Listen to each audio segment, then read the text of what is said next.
I walk into an office. George, my English landlord, sits behind a desk. He sees me and then puts a smile for me. I've never seen you smile once in these 5 years I've had my lease. Billy, I thought I'd break the horrid tradition. George smiles again. Are you smiling because of a nasty side effect of a medication, or have you had a facelift that's gone wrong? Neither. There's no plan involved with this meeting. I'm still not buying it. What do you want? Why did you call me in? George opens up his desk drawer and pulls out a brochure. He slides it over to me. The brochure is of a new waterfront mall opening up on the north side of the town. Only the most lucrative and successful stores have the money to set up the shop there. I certainly don't, so I'm surprised why George shows me the brochure. What are these? These are a brochure of storefronts opening near the waterfront. They're in one of the most exclusive locations. And what? I thought you'd like to view one of the shops to see if you might want to expand your business there. I can't afford the rent at this location. Maybe we can come up with a solution. And who exactly are we? You and I. No one else. I'm not sleeping with you, George. I'm a married father of 3, and I'm gay. Wasn't suggesting that. Oh, that's a pity, because I would have said yes. You're super hot. George looks frightened. I'm fucking with you. Wow, you turned red fast. So what do you say to our little deal? I say I still can't afford it. We could apply for some loans. I know just the right bank that will lend you the money. So let me make the call. George picks up his phone. Whoa! Whoa there, cowboy. Slow down. Look, George, I appreciate all you're trying to do for me, but I can't afford a new store. Could be at a service to you. I can barely afford to keep one store open. I can't take on the stress of another one. I'm sorry, but it's no deal. What if I said I could get you the right deal for any place you choose? George, darling, you need to listen. I don't want a new store. How about I give you time to think? Get it through your thick skull. I don't need another store. I'm content with the one I have. Stop pushing this issue. At least tell me you think about it. Why is this so important to you? And also, why are you being this nice? I've always been this nice to my loyal tenants. George, honey, you're about as lovely as the Republican Party is to immigrants. That's foolish. George, you're never pleasant. Yes, I am. You're being absurd. George, you look down on us like Cruella de Vil looks down on Dalmatians. That's questionable, too. Tell me, what's changed? Maybe I can help you with your new attitude. I'm all ears. George looks red. He's starting to panic. I'm on to him. Do we have a mutual friend who's been talking into your ear? Is that said person pulling your strings? No, this was strictly my idea. Cornelius had nothing to do with it. Who said anything about Cornelius being involved? George is silent. He's sweating. Unless, of course, Cornelius was. Was he, George? Is Cornelius part of this plot for me to move stores? I need to make a call. George, speak to me right now! Blimey, I think I'm having a heart attack. George pretends to have a heart attack. George, stop playing. I want the truth right now. Talk to me. Now. George straightens up. Right.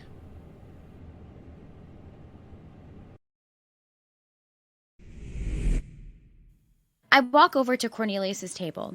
He's reading a newspaper, but he puts it down when he sees me barreling towards him. This is unexpected. How did you know I'd be here? Are you stalking me? Your secretary told me where you'd be. Oh, and I'm glad. Please, join me. No. I just wanted to let you know that I won't let you run me out of my store. Excuse me? George told me. You want my store so you can give it to a higher bidder. Well, that's ridiculous. Is it? Really? You've been gunning for me ever since we ended our last meeting without arranging for another meetup. You're blowing this way out of proportion. I'm not a bad guy. Look, you're cute, But I don't fancy you. Great. Nice to know. So you'll leave my store alone? Yes. But you need to know there's been a few crossed wires to this tale. Really? How? Well, for one thing, I'm not trying to get back my shop from you so I can give it to the highest bidder. Oh? I looked into your business. You run it superbly. Plus, you pay more in wages than any other employer on your block. I believe people should be paid fairly. And they do in your store because you're an outstanding employer. You should be proud of yourself. Not a lot of people have your heart. We're lucky to know you. Jesus, do you want to pump your brakes a little there? You're coming at me hard and it's freaking the hell out of me. Look, my point is that you do an excellent job for your community. I wouldn't want to do anything to jeopardize that. So, why do you want me to move to the waterfront store? I was offering you a way to expand your store so that you'd get more funds to expand your operations further afield. I don't want to do that. I gathered. So, that's the end of that? No, it isn't. I want different neighborhoods to experience the level of work you do on their blocks. I don't appreciate where this is going. I'm offering you $100,000 to make me into a partner today. I'll take a 5% stake. You're unbelievable. If you say yes, I'll give you as many shops as you want to grow our business and make it a striving enterprise. No. You're out of your goddamn mind. I own a florist. It's a little family-run business. I didn't start it to make a ton of money. I've never heard that before from a tenant of mine. It's mind-blowing. I opened my store to get my family and me to do something positive with our time. We wanted a business to be proud of. I can make it into a bigger thing to be proud of. Let me help you. No. You'll turn my business into a money-making, heartless corporation. I won't do that. I can even put it into the contract. No turning Emily's business into a heartless corporation. Happy? It's still a no. Sorry. Just say you'll think about it. Look, it's a generous offer, but I don't need you or your money. I certainly don't need the pressure of working alongside you. So it's still a huge fat no. I'm sorry. Well, the offer will stay on the table for 2 weeks, if you change your mind. That's unlikely. This proposal is a major opportunity for us. Don't be so fast to reject it. I can't be in business with you. That's been made clear. Cornelius checks his watch. He looks peeved off. Why are you mad? I'm being honest. I'm not mad. If you would excuse me, I'd like to finish my lunch in peace. I'm sorry I couldn't give you what you wanted. Please, say you'll accept it with grace. I'd hate for us to fall out again. Well, looks like I have no choice. I get up from the booth and walk off.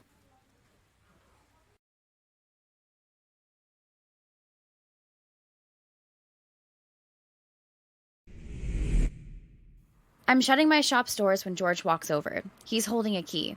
It's a gold key, which I know to be the master key for my shop. So why is he holding it? What now, George? I have a present for you. George holds out a key.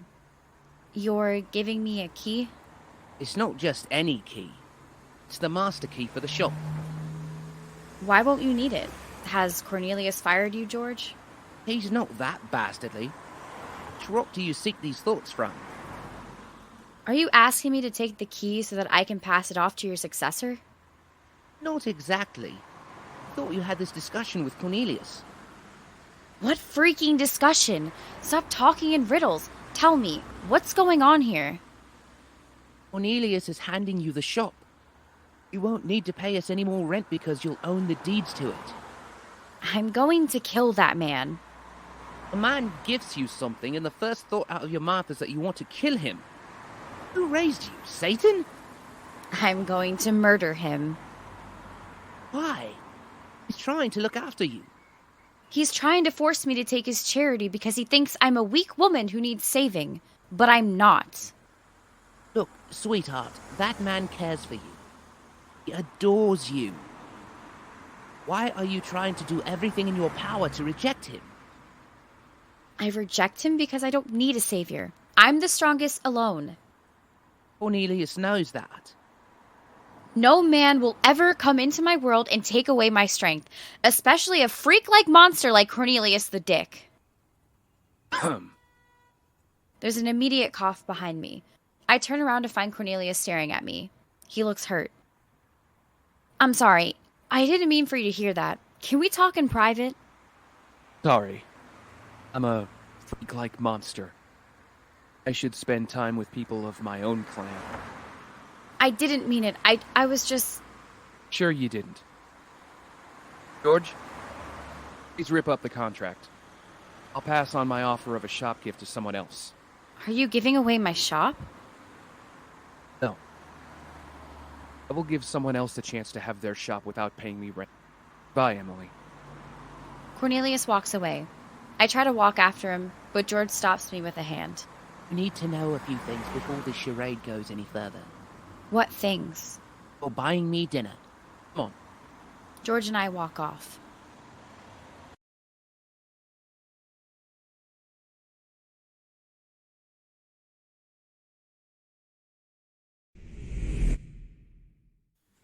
I walk towards Cornelius' office door and knock twice. I'm busy, Megan. It's not Megan. It's me. Go away. I'm busy. I open the office door. I said go away. Please don't make me call security on you. I'm a fool. I'm glad we agree on that. Are we done? After offering me the new waterfront store, I thought you were giving away my current store. I take it George told you then. You weren't offering me anything. Every 2 to 3 years of tenancy with my company, my board of directors selects a group of outstanding tenants to give ownership status to their stores. It's a gallant gesture. It shows a real character to show that level of kindness to a stranger. I didn't nominate you. George did. He didn't tell me because he thought I'd swayed the board of directors. Into handing me the ownership because of you. George wanted you to get the ownership fair and square through unbiased eyes. Hence, George requested 3 weeks ago that you have no say in this year's voting, and you didn't. I'm so sorry. I feel like... I don't care anymore. I'm over it. There must be something I can do to make this up to you. Do you want me to take the ownership stake? I don't want to, but... I don't care. Please, just leave me alone. You're taking this a little poorly. Do you even know why I offered you that waterfront store in the first place? No, but I'm sure you're eager to tell me. Get it. Please, talk to me. Cornelius. Laugh at me. I'm already laughing at your pink shirt. Thanks. Tell me now. The sooner you do it, the sooner I leave you alone at peace. I wanted opportunities to spend time with you. I like you. I've been looking for ways to spend more time with you. Oh, wow. That's aimable. Would have come into your shop and asked you to dinner, but I was scared. Were you scared I'd bite off your arm before you finish your question? Yes, and you are. You've proved it today. Are you asking me out, Mr. Lawrence? Yes. Just say no so we can get it over and done with, and I can cry in my office. Yes, I'll go out with you. On a date, or... We'll start as friends going out for a drink. And then if we hit it off?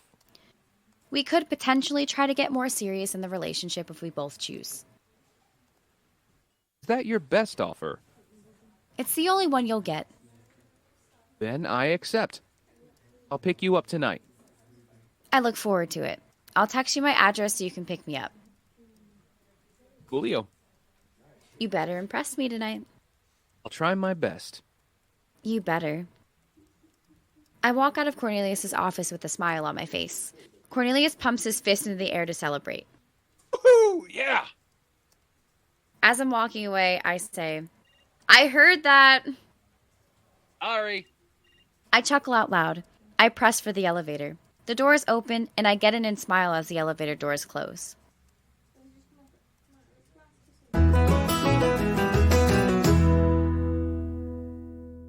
There's more to come on the power of love, so please subscribe to That Love Podcast on your favorite podcast app to get future episodes as soon as they drop.